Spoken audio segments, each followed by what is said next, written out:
Hello guys, Ram Ram ji, जय माता दी। अब मैं जा रही हूँ भागवत के लिए। और आज बहुत ही बारिश से बड़ी मुश्किल से आई छतरा लेके। देख सकते हो आप, आज इतनी बारिश लगी है, पानी पानी हुआ सारा। देख सकते हो आप हर जगह, देखो बहुत बारिश लगी गाइज। ये देखो गाड़ी है बिल्कुल पानी में डूबी जा रही है, देख सकते हो आप। देखो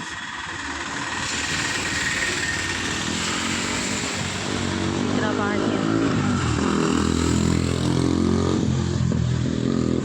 बहुत सारी बारिश लगी है। देख सकते हो आप यहाँ का व्यू भी। और मैं ऐसी बारिश में आई,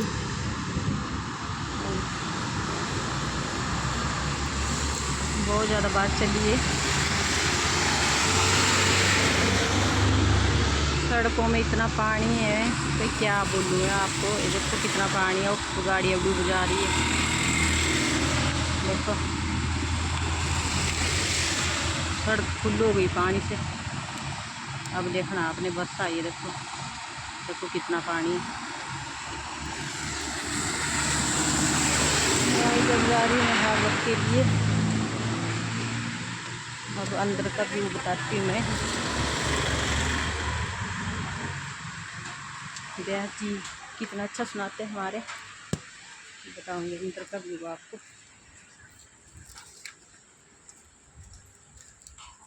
चुकी मैं मंदिर में।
पुराण के अधिष्ठाता, जीवन में भक्ति और मुक्ति के दाता भगवान विष्णु जी महाराज इस यज्ञ मंडप में आवाहित स्थापित पूजित सभी देवी देवतागण, सभी शक्तियां परम पावन सदक लोक कार्यों में लगी हुई सनातन धर्म समारोहों के सभी अधिकारीगण, सभी संस्थापकगण, सभी सहयोगीगण, दूर और पास से आए हुए भगवत श्रोतागण। नरसिंह पुराण के 46वें अध्याय में आए हुए भगवान, ये रुकेगा नहीं, यह हम सबके पीछे भाग रहा है अपने पुराना में। कलिकाल कुठार लिए तिरका, अनम्र है ओट ढिली न ढिली, हरि नाम हरि रस न रटने, फिर अंत समय नहीं नहीं। हम तो हर चीज के लिए यही कहते हैं, भाग में रहेंगे, भाग में रहेंगे। कुछ लोग यही सोच रहे हैं कि कथा में कल आएंगे, अंतिम दिन तभी करेंगे। हमारे में स्वभाव हो गया है, तब करेंगे तब करेंगे तब करेंगे। जीवन में वो तब आता ही नहीं। जब वो आ जाता है तो अब हम, तब कभी नहीं आता। तुम्हारो नेवर तब कभी नहीं, कल आता ही नहीं, तब आता ही नहीं है, तब करेंगे।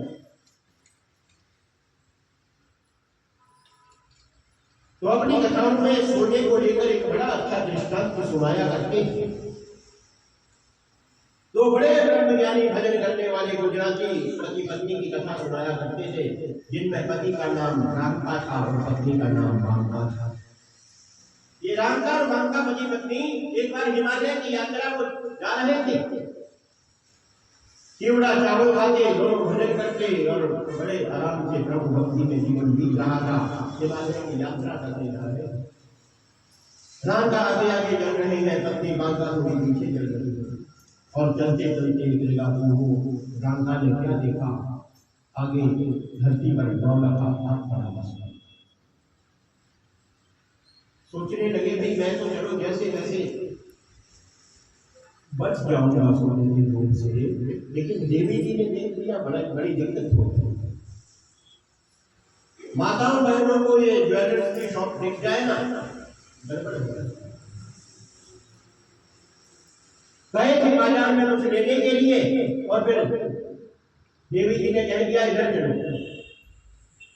आए थे हरि भजन को कूटन लगे कमास। जीवन तो यहाँ हरि भजन के लिए हुआ, लेकिन और ही कामों में गए थे बाजार में कुछ और लाने के लिए, घुस गए सोनार की दुकान। बड़ी दिक्कत होती है। इसलिए किसी भी बाजार में वो रास्ता जरूर देख रखना चाहिए जिसमें सोनार की कोई दुकान ना हो। कभी पत्नी के साथ जाना हो उसी रास्ते को बस गए भी आएगी, कोई दिक्कत नहीं है।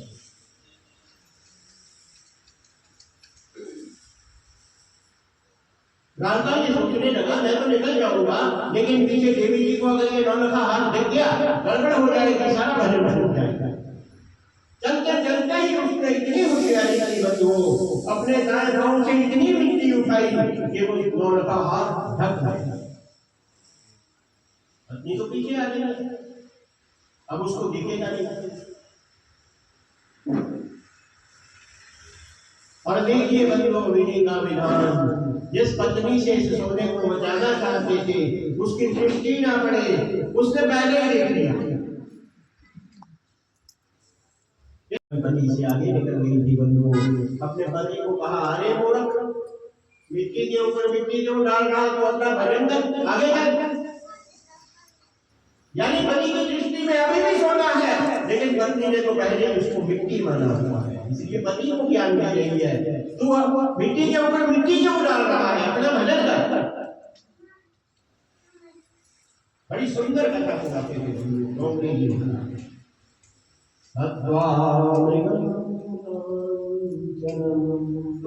त्रेता युग में भी अगर गड़बड़ शुरू हुई सोने से हुई। आज भी हमारे जीवन हमारे दुखी हो रहे हैं, हमारे परिवार लड़ रहे हैं, उसके कारण लोभ और कर्महीनता, दो ही कारण है। सोना बहुत ज्यादा बिस्तर पर सोना ये कर्महीनता की निशानी है, और बहुत ज्यादा गहनों का संग्रह करना ये लोभ की निशानी है। और परिवार में दो ही चीजें झगड़े का कारण बनती। सोना हर स्थिति में खराब, चाहे बिस्तर पर सोने वाला हो चाहे टहलने वाला हो।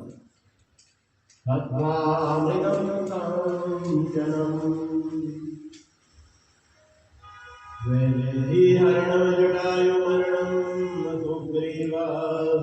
संभाषणम वारे निग्रहणम समुद्र दर्शनम लंकापुरी दाहनम पश्चात् कुंभकर्णहननम वेदद्धि रामायणम। तो बड़ा सुंदर इस कथा को शुरू किया रावण से शुरू, और फिर मार्कंडेय ऋषि ने बताया ब्राह्मणो मानसः पुत्रः पुलस्त्यो भूर्महामुनिः तस्य वै विश्रवा नाम पुत्रो भूतस्य राक्षसः। ब्रह्मा जी के मानस पुत्र पुलस्त्य जी हुए हैं।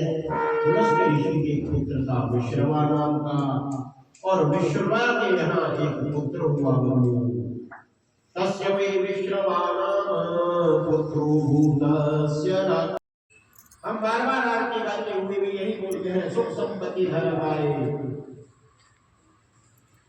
सुख सम्मति नहीं मांगता, संपत्ति।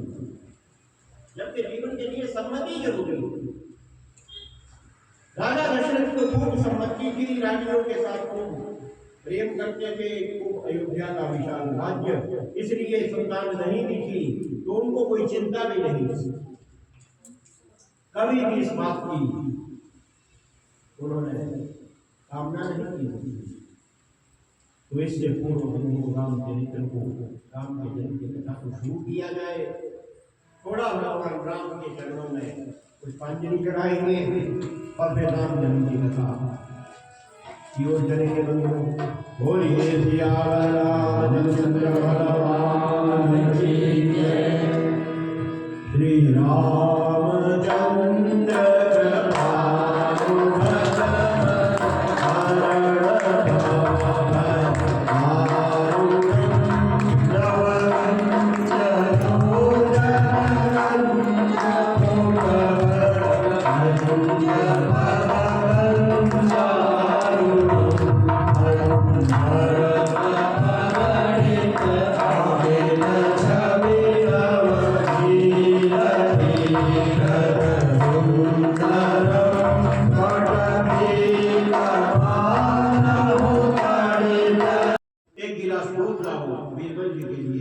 सेवक गया, जल्दी से जाके गाय एक दूध का एक गिलास अभी दूध कर लाया, पर रोते हुए बीरबल जी को बात जब पकड़ाया, लो बेटा दूध पियो, चुप हो जाओ।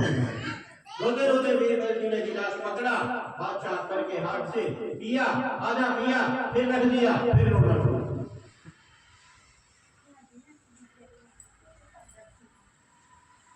बादशाह कहने लगा, बेटा अब क्या हो गया? बीरबल जी ने कहा, इस दूध को वापस गाय में चढ़ाओ, करो बच्चे को।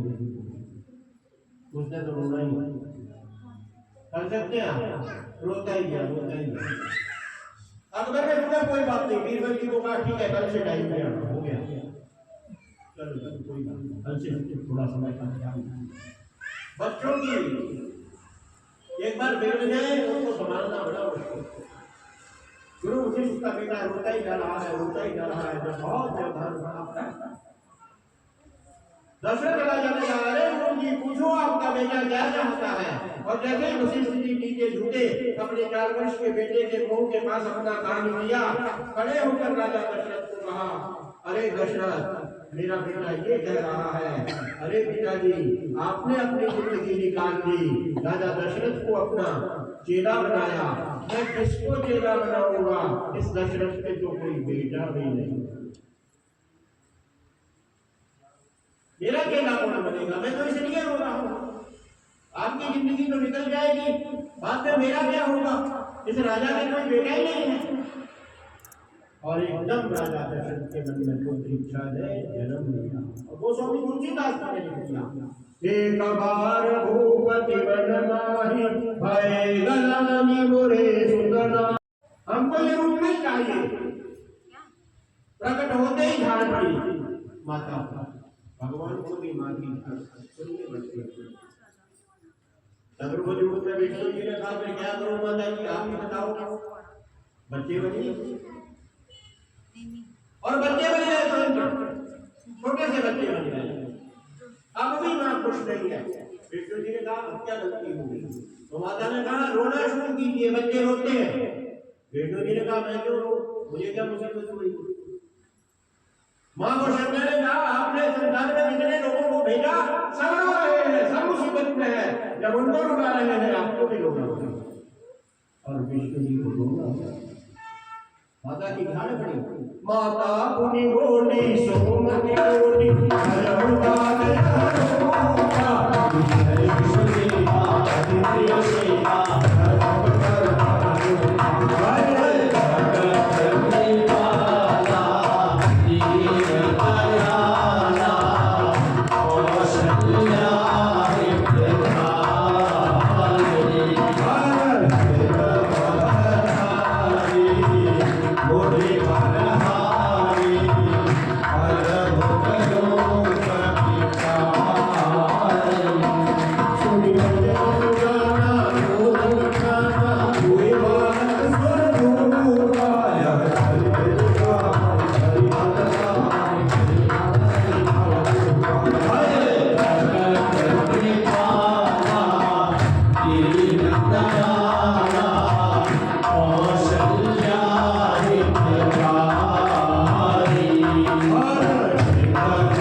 4 बधुएं आ गई दशरथ राजा की कौशल्या माता के यहाँ। एक दिन रात सभा में जाते हुए राजा दशरथ ने क्या देखा, श्रवण समीप भय से अपने दाएं कान के ऊपर एक सफेद बाल समझ गए अब समय आ गया है मेरा भजन करने का, मुझे अपना राज्य अपने बेटे राम को सौंपना। गुरु वशिष्ठ को बुलाया, गुरु जी आए,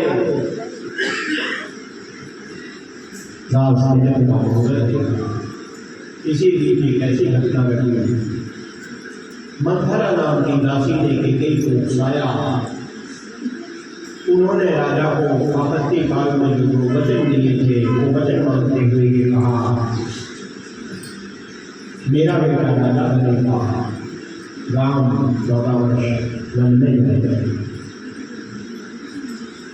राज गद्दी मिलने का जो समय था उसी समय वनवास में था।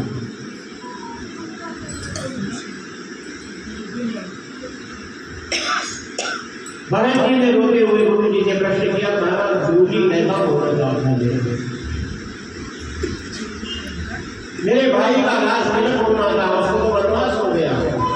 और भरत जी गुरु वशिष्ठ ने बड़ी सुंदर चौपाई यहाँ कही है, सुनो भरत भावी प्रबल वेद की कहो मीना जीवन मरण यश अपयश देखिए भरत जी, ये गीतों पर हमारा कोई बस नहीं। सुनो भरत भावी प्रबल, जो होना होता है वो प्रबल होता है,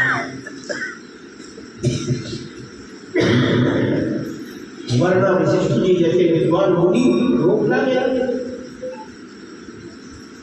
सुनो भरत भावी प्रबल दिलही कहे मुनिनाथ, रोते रोते वशिष्ठ जी ने कहा, हाँ लाभ जीवन यश अपयश विधि, ये सब विधि के विधान पे हुए वनवास हुआ।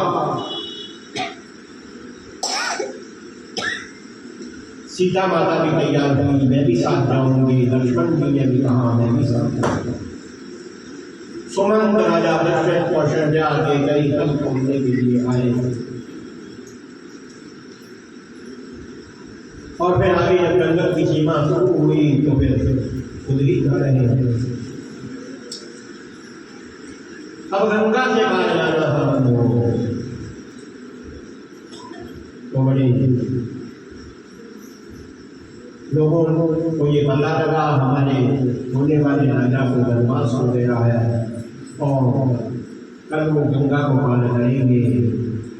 गंगा के घाट पर जितने भी नाविक लोग थे जो नावों से पार लगाते थे, वो सब अपनी अपनी नावों को सज धज के फूलों से सजाकर गंगा के घाट पर आज सजी हुई नावों की लाइन। हर नाविक ये सोच रहा है भगवान राम मेरी नाव में बैठे, मेरी नाव में बैठे, मेरी नाव में बैठे। इन्हीं नाविकों में एक केवट नाम का नाविक बहुत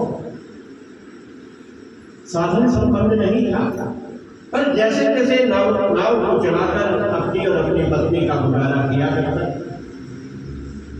उसके पास पुरानी एक नाव थी, मन में बड़ा भाव कि भगवान को अगर मैं गंगा पार जाना है तो मेरी ही नाव है।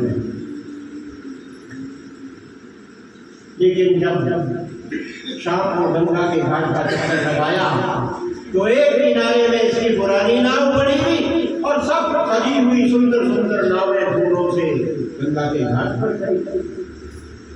ये देखते ही निराश हो गया, आंखों में आंसू आ गए। अरे इतनी बढ़िया बढ़िया नाव को देखकर प्रभु मेरी नाव में क्यों बैठे। मन बड़ा दुखी, वापस अपनी कुटिया की ओर जाने लगा। मेरी इच्छा अधूरी ही रह जाएगी, प्रभु राम मेरी नाव में गंगा पार नहीं करेंगे, क्या करूं। रो रहा, रोते रोते केवट को 2 वर्ष पहले की जंगल में घटी हुई एक घटना याद है। जंगल में एक बार जाते हुए इन नाविकों के राजा, भीलों के राजा को भील लोग यहाँ गंगा से पार लगाने के लिए नाव चलाया करते थे। उन नाविकों के भील राजा के प्राण बचाए थे जंगल में, और प्राण बचाने के बाद भीलों के राजा ने केवट को कहा, आपने मेरे प्राणों की रक्षा की है, इसलिए मैं भीलों का राजा हूँ, आप कुछ भी मुझसे मांगो। उस समय केवट ने 2 वर्ष ये कहा था, मैंने किसी लोभ में अपने प्राण नहीं बचाए हैं, मुझे आपसे कुछ नहीं चाहिए। पर बार बार भीलों के राजा ने कहा, केवट जी आपका ये वचन मेरे ऊपर उधार है, जब कभी आपको जरूरत होगी आप मांग लेना, मैं मना नहीं। आज जब गंगा के घाट से वापस आ रहे हैं, उनको ध्यान आया कि ये जितने भी नाविक यहाँ नाव लगा के सजी हुई खड़े हैं, इनके राजा के ऊपर मेरा एक वचन बना, आज वो लेने का समय आ गया। और केवट भागे भीलों के राजा किया, जाके ही राजा को प्रणाम किया। राजा ने पहचान लिया, अरे केवट जी आप तो वही है जिन्होंने मेरे प्राण बचाए। गले लगे।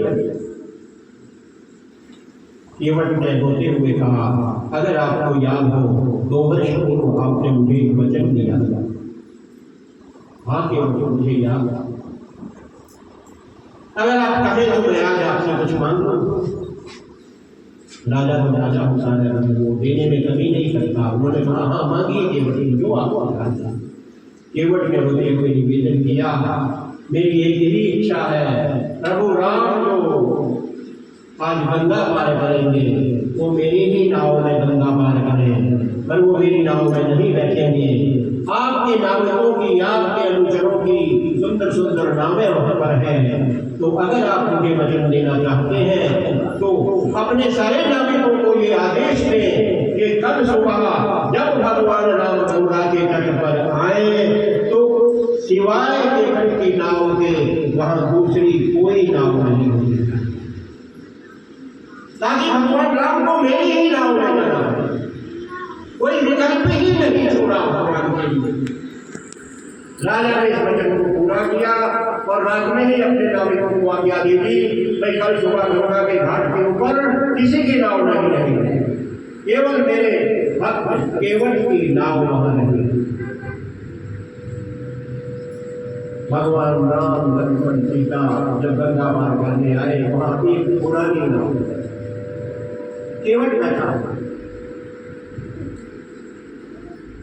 लक्ष्मण जी तो नाव को देख के ही उनका मोह खराब हो गया, ऐसी नाव में हम जाएंगे, अरे हम राजकुमार जो शेषनाग बार बार मारते हैं, बार बार उनको क्रोध आता है, शेषनाग का अवतार है। भगवान राम ने शांत किया, लक्ष्मण को शांत कराया। केवट जी को पूछा, आप हमको पार लगाएंगे? आज केवट के तो वो भाव बढ़ गया। भगवान पहुंच रहे, शाम को तो ये सोचता था मेरी बारी नहीं आएगी, आज तो स्वयं ही राम आ रहे। अरे केवट जी हमको पार लगा देंगे? हाँ लगा दूंगा, पर मेरी शर्त है, शर्तें लगाने लगा। जब हमारा पलड़ा भारी हो जाता है ना, तो किसी के सामने भी शर्तें रखते हैं। आज केवट का पलड़ा भारी है, भगवान राम के पास शर्त लगा दिया। सुन रखा था, वन में जब आए तो एक पत्थर को नारी बना दिया। केवट सोचने लगा, मेरे पास तो ले दे के एक ही पुरानी नाव है, कहीं भगवान का राम स्पर्श करके ही नारी बन गई तो फिर रोजी रोटी भी गई, समस्या दुगनी हो जाएगी। एक घर में है पत्नी, दूसरी ये हो जाएगी, कहां से पार होगा? कमाई का धंधा भी गया, नाव भी गई।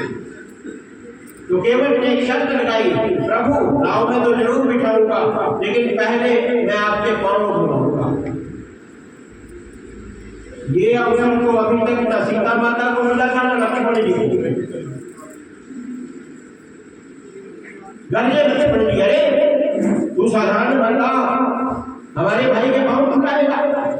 भगवान राम ने शांति, गंगा पार करनी है तो इसकी सब बातें मानो। अब जो ये कहेगा वो करना पड़ेगा।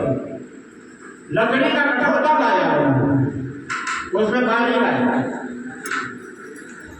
भगवान राम को वहां रखो माना और बड़े भगवान को लाया है। जिन चरणों को धुलाने का अवसर माँ सीता को नहीं मिला, लक्ष्मण जी को नहीं मिला, वो केवट में मिला और पक्का कर दिया कि अगर उनके पाँव से मेरी नाव नाली बननी होती ना तो ये कटौता ही पहले बन जाता। कोई पाँव धोने की इच्छा नहीं थी, लेकिन ये पक्का करना था कि नाव नहीं नाली ना बन जाए। वो प्रेम से प्रभु के चरण धुलाए और धुलाने के बाद फिर नाव में बिठाया। नाव में बिठाया तो ले गए पास। अब जैसे ही गंगा के दूसरे तट पर पहुंचने लगे, बजाय भगवान राम लक्ष्मण सीता जी को उतारने के, केवट ने फिर नाव में हुआ। एक बार हुआ, दो बार हुआ, तीन बार हुआ, चार बार हुआ। लक्ष्मण जी को गुस्सा आ रहा है। अब तो भगवान राम ने भी दुखी होकर कहा, अरे केवट जी अब तो उतारो, कितना हुआ।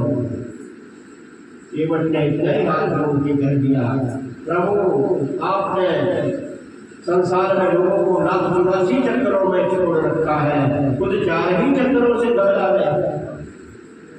मैंने तो आपको 4 ही चक्कर में लगवाए हैं, लेकिन आपने तो हमको लाख 84 चक्करों में भेजा होता है, उन चक्करों में डाल रखा है। अब 4 ही चक्करों से घबरा गया। अभी तो गंगा जी ने मेरे 4 ही चक्कर लगाए। अंत में बड़ी प्रेम से भगवान गंगा के दूसरे छोर पर उतारने ही अब उतराई देखने लगे तो भगवान राम के पास कुछ नहीं है। माता सीता ने मुंदरी उतारी, दो ये बच्चा हमको कुछ रखना नहीं है, तुमको दो। जैसे ही उतराई देने लगे केवट ने मना, प्रभु मैं आपसे उतराई नहीं दे सकता। अरे हमारे यहाँ ये रिवाज है, एक जैसा काम करने वाले लोग एक दूसरे का जब काम करते हैं तो उतराई नहीं देते। मैं भी आपसे उतराई नहीं दूंगा। लक्ष्मण जी ने कहा, अरे केवट हम और तुम एक काम करने वाले कैसे हो गए? हम राजकुमार, तुम नाविक मल्लाह। केवट ने कहा, महाराज मेरा भी वही काम है जो आपका काम है। केवट ने कहा रघुराई से इंतजार कर रहे हैं, इनको भी इनको भी भगवान अपने साथ अयोध्या दिया। ये इतना अच्छा पात्र है राम का। और दूसरे जो पात्र है वो शबरी की है। ये शबरी बहुत बड़ी भगत की हुई और कोई सामान्य बेटी नहीं थी। भेलों के राजा शबरी की इकलौती राजकुमारी थी।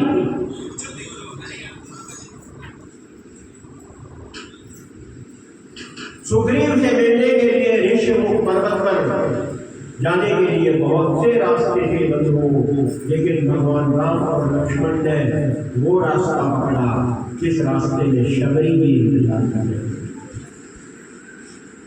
रास्ते तो बहुत थे बन और रास्तों से भी जा रहे थे, पर मतंग मुनि की वाक्य को पूरा करना था भगवान को, क्योंकि मतंग मुनि जो शबरी जी के गुरु थे उन्होंने शबरी को ये वरदान दिया था, आप लोगों का मार्ग संवारने का काम करते रहे। भगवान राम आपके दर्शन को आएंगे। ये नहीं कहा आपको दर्शन देंगे, आपके दर्शन देंगे। और इसीलिए भगवान को उस मार्ग से जाना पड़ा, क्योंकि वहाँ शबरी वो इंतजार कर रहे हैं। शबरी यहाँ पर कैसे पहुंची थी बंधुओं? ये तो शबर राजा की थी, तो ऐसी कथा आती है बंधुओं। शबरी का विवाह तय हुआ एक भील राजकुमार के साथ। और जिस दिन शबरी का विवाह हो रहा, बारात वाली थी, उससे पहले दिन अपने घर में खड़ी है। उसी समय शबरी जी ने क्या देखा, एक बहुत बड़ा लोहे का पिंजरा लाया जा रहा है जिसमें हजारों मुर्गे फड़फड़ा रहे हैं। घसीटते घसीटते इस पिंजरे को शबरी के पिता राजा शबर के निवास की तरफ ले जाया जा रहा है। शबरी ने इतने मुर्गों को फड़फड़ाते हुए देखा, अपने पिता राजा शबर के पास गई, इतने मुर्गों को क्यों लाया गया है, ये क्यों फड़फड़ा रहे हैं? शबर राजा ने कहा, बेटी, कल आपको ब्याहने के लिए जो बारात आएगी शबर राजकुमार की, उसमें जो मेहमान आएंगे उनको ये मुर्गे पकाकर परोसे जाएंगे। जैसे ही शबरी ने ये सुना, मेरा विवाह इतने मुर्गों के प्राण जाने का कारण होगा, झरझर शबरी की आंखों से आंसू बह गए। चुपचाप अपने निवास में चली गई, रोती रही। जब आधी रात हुई, सब सो गए, शबरी जी चुपके से उठी और उस पिंजरे के पास गई। उस पिंजरे के सारे दरवाजों को खोल दिया, सारे के सारे 1000 मुर्गों को आजाद कर दिया। फिर सोचने लगी, जब इस घटना का पता मेरे पिता राजा शबर को लगेगा, मुझे भी सजा देंगे, मुझसे भी नाराज होंगे, उसी समय अपने निवास को भी छोड़। पूरी रात चलती गई और पंपा सरोवर के नजदीक जहाँ मातंग मुनि का आश्रम था, उसके नजदीक पहुंची। सुबह होने लगी, पेड़ों पर चढ़ते हुए देखा, सब मुझ में मतंग मुनि के साथ ऋषि मुनि लोग स्नान करने के लिए पंपा सरोवर जाते हैं। उनके नंगे पांवों में छोटे छोटे पत्थर के टुकड़े, छोटे छोटे कांटे छोड़ते हैं। दूसरे दिन से ही शबरी रात को ही धरती पर उतरती इस मार्ग से, जिससे मतंग मुनि अपने शिष्यों के साथ पंपा सरोवर पर स्नान के लिए जाया करते थे, उस रास्ते को साफ करने के लिए मतंग मुनि ने देखा रास्ता तो बहुत साफ है, इसने किया होगा, बहुत दिनों से पता ही नहीं। और एक दिन जब बहुत जल्दी उठ कर जाने लगे तो शबरी भी को रास्ता साफ करते हुए पकड़ लिया।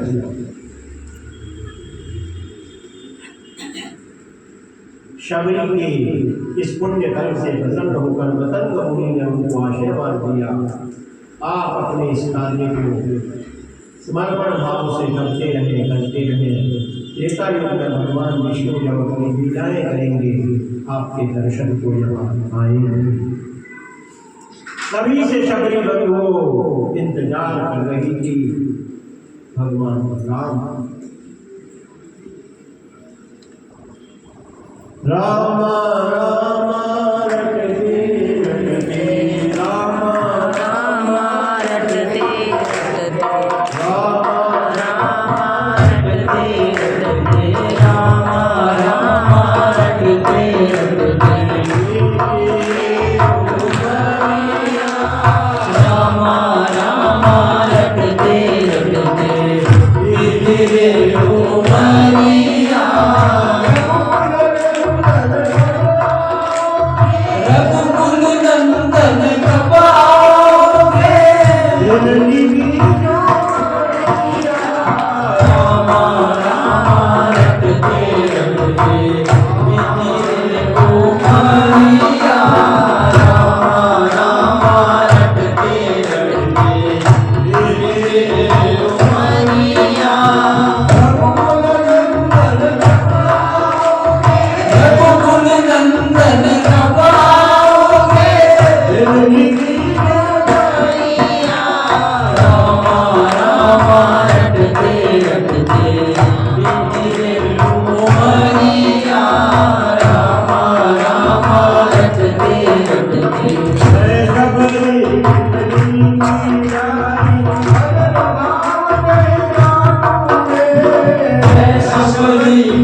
ये सुनते ही शबरी तो झरझर रोने लगी। रोते रोते भगवान राम लक्ष्मण से कहा, प्रभु मैं अनपढ़ बेलनी हूँ, मैं कहाँ पढ़ी लिखी, मैं कहाँ शब्दों के बारे में जानती, मैं भक्ति का मर्म नहीं जानती, मैं ज्ञान नहीं मुझको, मैं आपकी क्या स्तुति। ये सुनते ही भगवान राम की आंखों में भी अश्रु आ गए। सामने ऊंचा स्थान था, अपनी चादर को भगवान राम ने वहां बिछाया, शबरी जी को उठाकर वहां बिठाया। स्वयं नीचे खड़े हैं भक्त, शबरी ऊपर है, भगवान राम लक्ष्मण नीचे। और तब शबरी जी से ये निवेदन किया, शबरी जी आप अनपढ़ है कोई बात नहीं, अरे हम तो गुरुकुल में पढ़े हैं, हमने गुरु वशिष्ठ से भी पढ़ाई की। अगर आप भक्ति के गुण नहीं गा सकती, हम आपकी भक्ति करेंगे। और रामायण में जो भक्ति गाई गई है वो भगत ने नहीं गाई, भगवान ने गाई और अपने भगत के सामने गाई। देखिए बड़ी अद्भुत बात है, भगत भक्ति करता है, यहाँ भगवान ने की। रामचरितमानस में जो नवदा भक्ति आई है वो भगवान राम ने शबरी जी को ऊपर बिठाकर उनके सामने गाई और भक्ति को गाने लगे। प्रथम भक्ति संतन करी संगा, दूसरी रति ममता। चरित्र बाकी शेष बचे हुए हैं वो आपको सुनाए जाएंगे। तो कल छठी कथा के समय का ध्यान रखिए, ठीक 12 बजे से पहले इस पंडाल में आप उपस्थित हो जाए, समय से सब कार्यक्रम सुचारू रूप से चल सके। और आज की कथा को विराम देने से पूर्व जैसा नित्य गति हमको परम श्रद्धेय संस्थापक और जो जिनके कारण ये संस्था इतनी ऊंचाइयों तक पहुंची, इतने पुण्य कार्य यहाँ सतत चल रहे हैं, शारीरिक रूप से पूर्ण स्वस्थ न होने के कारण भी हम उनको रोज ये कष्ट देते हैं कि हमको भी कुछ उनके आशीर्वचन सतत मिलते रहे। तो मैं उनसे निवेदन करूँगा वो यहाँ आए, अपने पावन मंचों से हमको विकास करें, उसके बाद आरती प्रसाद वितरण होगा। बोलिए नरसिंह भगवान की जय। सर्वे भवन्तु सुखिनः, सर्वे सन्तु निरामयाः, सर्वे भद्राणि। सत्संग की ओर चले, हमें ये पता चले कि हमारे पूर्वज कैसे थे, हमें ये पता चले कि हमारा संस्कृति कैसी थी, हमें ये पता चले कि हमारा धर्म कैसा था। इसी के लिए तो प्रयोजन किए जाते हैं और हम प्रतिबद्ध हैं कि ऐसे प्रयोजन हम करते ही रहेंगे जब तक कृपा हो, इच्छा हो। और इस सब प्रयोजन के पीछे अगर प्यार भरा, स्नेह भरा, आशीर्वाद भरा, दान भरा हाथ है तो आप सब लोगों का है कि जो भी कुछ हम करते हैं आप लोगों के आशीर्वाद से करते हैं। तो कल छठा दिन, कल व्यासी ने एक बात बताई थी कि नरसिंह मान की सेवा करने से बहुत लाभ होता है। मेरे को कल ध्यान नहीं रहा क्योंकि कल ज़्यादा व्यस्तता दिमाग में थी। आपने बताया था कि अगर वहाँ झाड़ू भी लगाए नरसिंह मंदिर में तो भी लाभ होता है, हम अगर वहाँ कुछ सफेद इत्यादि करें तो भी लाभ होता है, हम वहाँ जो भी कुछ करें तो भी लाभ होता है। इसका प्रत्यक्ष प्रमाण मैंने देखा हुआ है। मेरे गांव में रिश्ते में मेरे भाई लगते हैं, वो शायद याद होगा 95 में एक बार कथा हुई थी तो वो यहाँ आए थे, वो भजनीक बनकर, भजनीक नहीं वो माला जाप करने के लिए, और रमन विज्ञान से वो बताते थे कि लोगों को ध्यान होगा। वो लड़का इतना शरारती था ऐसा ही दृष्टांत आया कि नरसिंह भगवान की सेवा करने से बहुत लाभ होता है, जीवन बहुत सुधर जाता है, ये होता है, वो होता है। जब वो कथा सुन के आया तो उनके पिताजी ने पूछा कि क्या सुना, कि ये सुना, तो तुझसे तू भी कुछ करा कर ना, तू भी उनकी सेवा किया कर। जो दुष्ट तू उनकी सेवा किया कर, उसके पल्ले पड़ी, उससे पता नहीं उस बच्चे को क्या हुआ, और बच्चा ही था वो, मेरे ख्याल 15-16 साल का था। उसको भाव पैदा हुआ कि मैं नरसिंह भगवान की पूजा करूं। उसने भगवान का मंत्र लिया, जो आपने प्रति जाप करते हैं, महाराज जी कराते हैं आपको, और जब आप करने लगे हैं तो जाप लिया और जाप करता रहा। और भाई हम तो गोवर्धन वासी हैं, वहाँ कहीं भी अगर राज्य के तलहटी में जाकर बैठ जाओ किसी पेड़ के नीचे तो बड़ा आनंद आता है जाप करने का।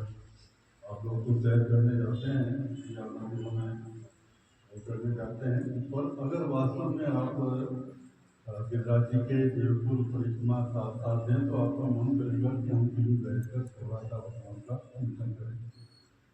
तो वो चिंतन और भजन का उसका भाव हुआ, उसने वो उस मंत्र का जाप शुरू कर दिया।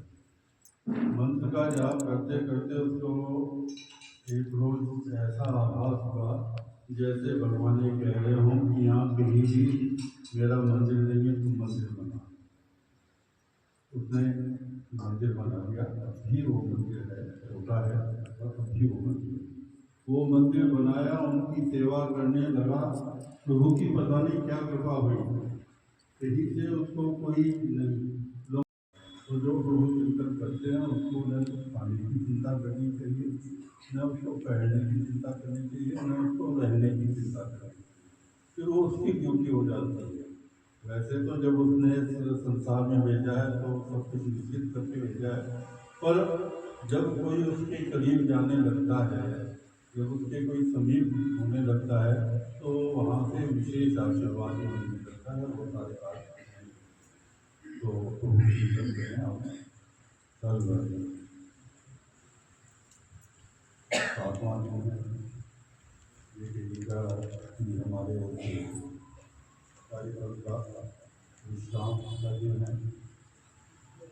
और कल सारे कार्यक्रम को पूरा करने के बाद आदरणीय व्यास जी और ये सभी ज्ञानी लोग हमसे बिछोड़ेंगे, शायद शरीर से किसी को काम करने जाना होगा, पर इनकी हमारे हृदय और दिमाग में तो छाप रहेगी, हम हमेशा याद करते रहेंगे।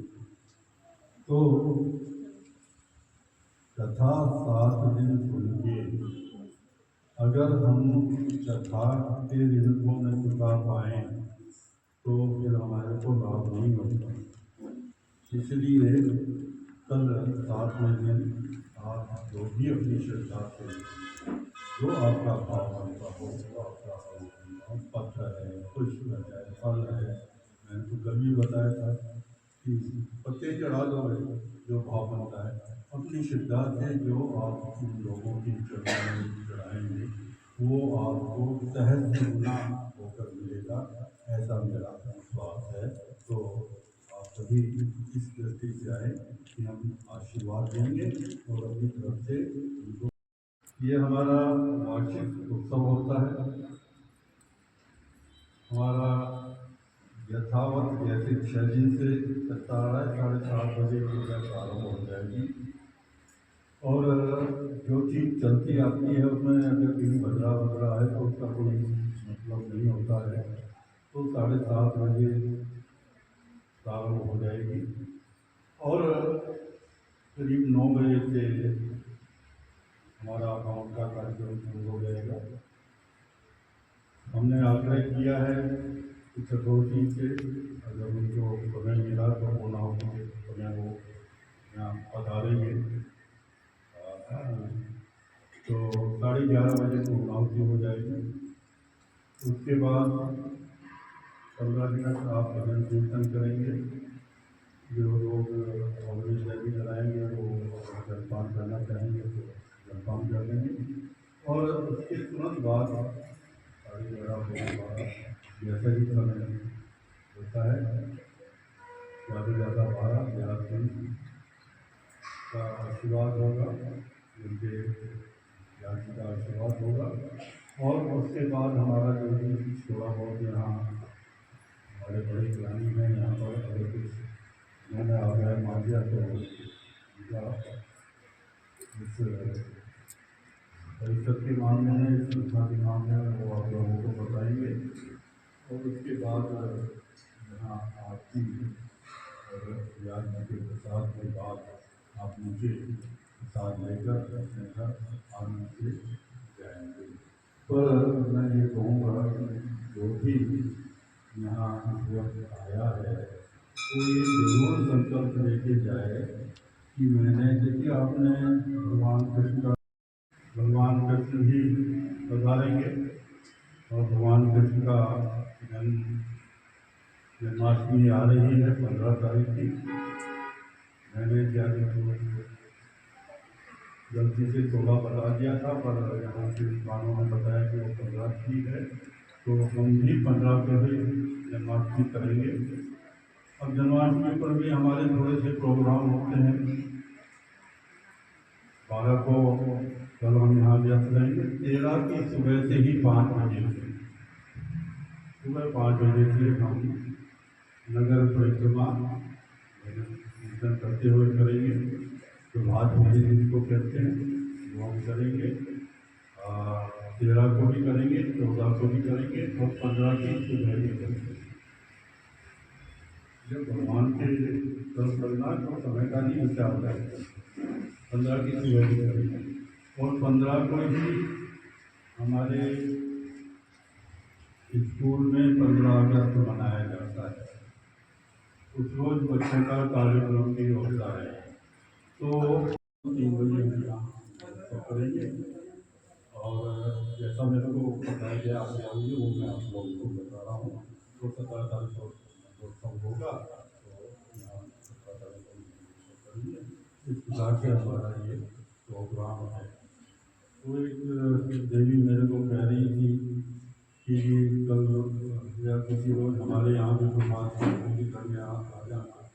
काफ़ी दूर रहती हैं वो, तो मैंने कहा बहुत दूर रहती कि मैं गाड़ी भेज दूँगी, तो अगर उनकी कभी कोई इच्छा होगी तो किसी बहुत समय निकालकर हम उनके यहाँ वैसे ही गुरु का गान कर जाएंगे अगर वो ऐसा चाहते हैं। तो ये ऐसा प्रोग्राम है। इस प्रोग्राम में आदरणीय बहन जी या हमारे प्रधान जी कुछ परिवर्तन चाहेंगे तो समय समय पर आप लोगों को बता दिया जाएगा। आप लोगों का सभी का धन्यवाद। आरती के बाद प्रसाद ग्रहण करना, आशीर्वाद लेना व्याप्ति का और नौकरी की बात पाकर सभी धन्यवाद।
सियावर रामचंद्र भगवान की जय।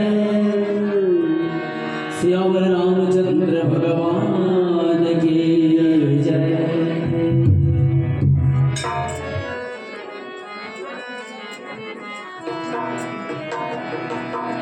राम जैसा नगीना नहीं सारे जग की बजरिया में। राम जैसा नगीना नहीं सारे जग की बजरिया में। राम जैसा नगीना नहीं सारे जग की बजरिया में। राम जैसा नगीना नहीं सारे जग की बजरिया में। नीलमणि जलाऊंगी अपने मन की मुदरिया में। नीलमणि जलाऊंगी अपने मन की मुदरिया में। राम जैसा नगीना नहीं सारे जग की बजरिया में। राम जैसा नगीना नहीं सारे जग की बजरिया में।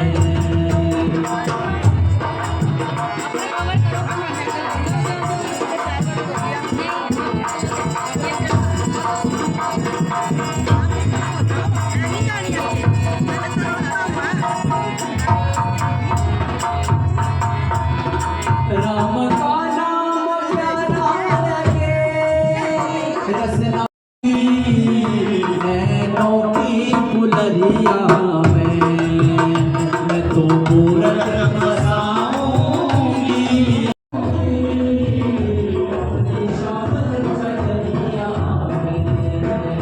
राम जैसा नगीना नहीं सारे जग की बजरिया में। राम जैसा नगीना नहीं। गाइस अब भागवत खत्म हो चुका है। अब हम जा रहे हैं भंडारा ग्रहण करने। देख सकते हो हमारे प्रसाद मिल चुका है।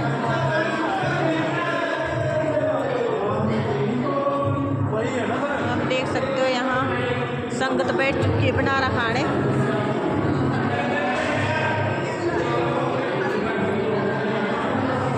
देख सकते हो सारे लोग बैठ के भंडारा खाने और मैं भी आ गई अब।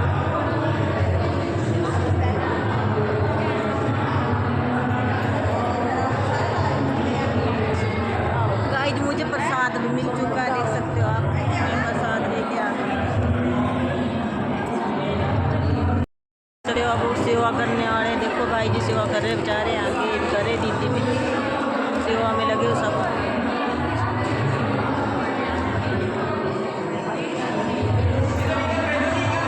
हमारे को पत्तल मिल गई, पानी मिल गया, देख सकते हो आप।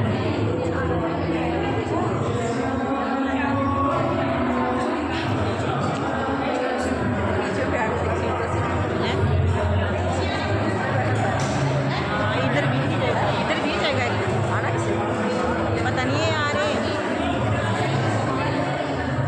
गाइस अब बहुत सुंदर दृश्य है यहाँ का, देख सकते हो आप। भंडारा ग्रहण कर रहे लोग सब।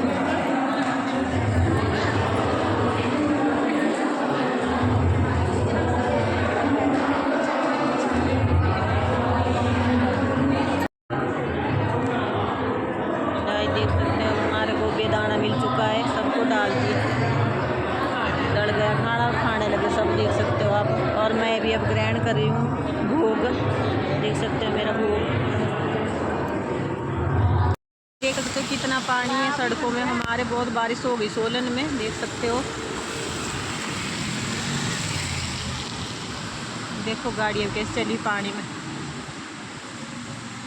बहुत बारिश हो गई। अब निकल चुके हम मंदिर से और घर जा रहे हैं अब। पर यहाँ का व्यू देखो आप, पानी से सड़क फुल हो गई है, बिल्कुल ही पानी पानी है सड़कों में।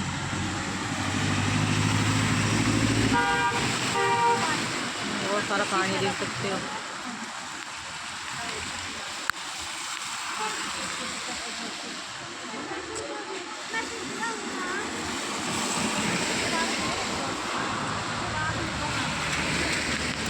रुक जाओ। अब हम जा रहे गाइस घर, मैं और मेरे पड़ोसी। वही बारिश से पूरा आला।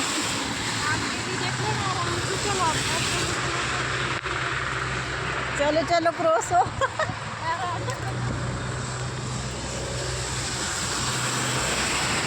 देख सकते हैं मेरे पड़ोसी चले हुए साथ में।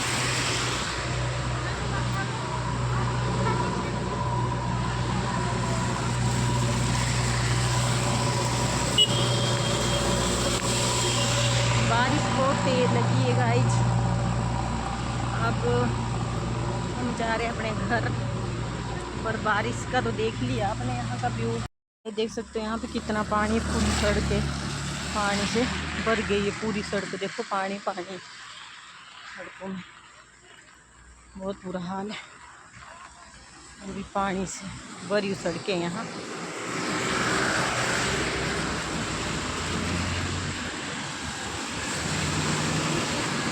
और यहाँ का व्यू देख सकते हो आप।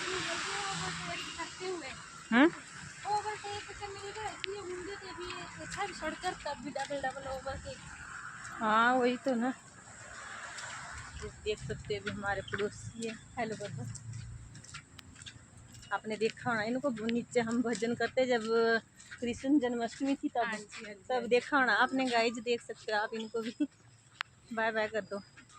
बाय बाय जी, अब अगले ब्लॉग में मिलेंगे। Bye bye.